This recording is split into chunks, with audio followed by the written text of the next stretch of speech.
I am ready! GMA Weather, serbisyong totoo ng GMA News. Sa ating ulat panahon, patuloy na nakaapekto ang Intertropical Convergence Zone sa Mindanao.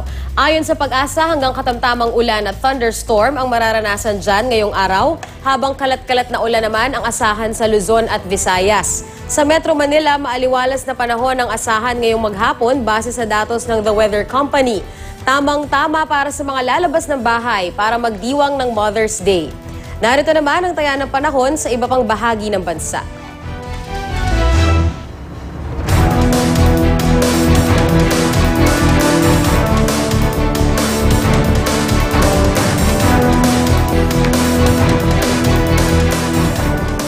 Yan ang latest mula sa GMA Weather. Para sa iba pang weather update, bisitahin ang IamReady.ph at ang social media accounts ng IamReady.ph. Magplano para sigurado I Am Ready, serbisyong totoo ng GMA News.